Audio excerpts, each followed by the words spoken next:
Hello प्यारे बच्चों, आज हम साइंस की वर्कशीट नंबर 44 करेंगे। Class 9th। उत्तक, विभज्योतक, उत्तक। जिज्ञासा दीदी, हमारी कोशिकाएं शरीर में किस प्रकार कार्य करती हैं और क्या पादपों की कोशिकाएं भी हमारे शरीर की कोशिकाओं की तरह ही कार्य करती हैं? ज्ञान, जैसा कि तुम पहले से ही जानते हो कि जंतु तथा पादप दोनों ही बहुकोशिक जीव हैं जो विभिन्न प्रकार की कोशिकाओं द्वारा बने हैं। इन जीवों में सभी कोशिकाएं सभी कार्य करने में सक्षम नहीं होती है, इसलिए इन जीवों में प्रत्येक कार्य कोशिकाओं के विभिन्न समूह द्वारा किया जाता है। एक ही प्रकार की संरचना और कार्य करने वाली कोशिकाओं के समूह को उत्तक कहा जाता है।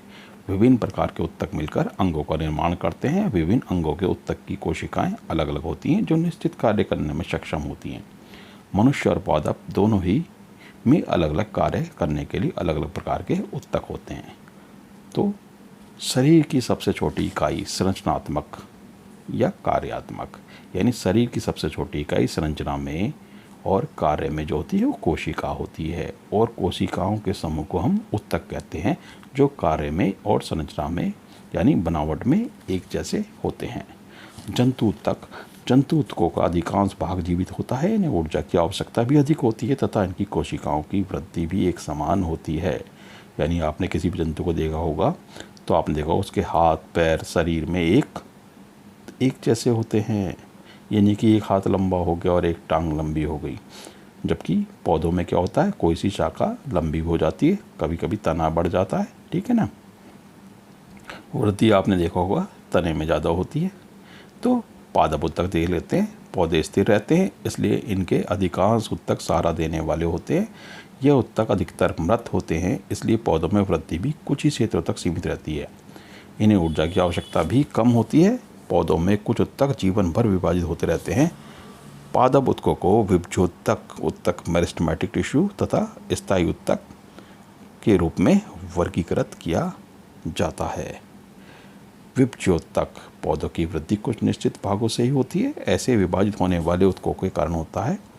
इस प्रकार के उत्तकों को विभज्योतक उत्तक कहते हैं। आप देख सकते हैं ये कहाँ पाए जाते हैं। शीर्षस्थ विभज्योतक यह पौधों की जड़ एवं तनों के वृद्धि वाले भागों में विद्यमान होता है। यह पौधों की लंबाई में वृद्धि करता है। शीर्ष में होता है ये जड़ और ऊपर।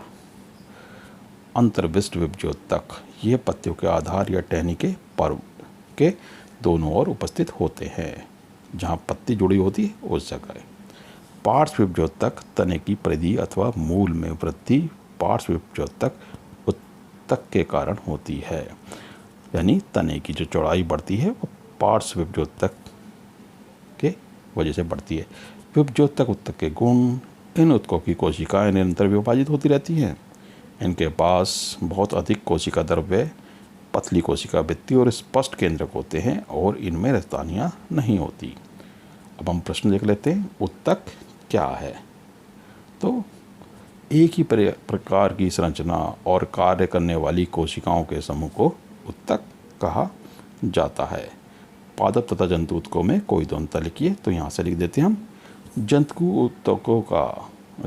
उत्तकों का अधिकांश भाग जीवित होता है। इन्हें ऊर्जा की आवश्यकता भी अधिक होती है। पौधे स्थिर रहते हैं, इसलिए इनके अधिकांश उत्तक सहारा देने वाले होते हैं। ये उत्तक अधिकतर मृत होते हैं, इसलिए पौधों में वृद्धि भी कुछ ही क्षेत्रों तक सीमित रहती है और इन्हें ऊर्जा की आवश्यकता भी कम होती है। इतना ही पर्याप्त है।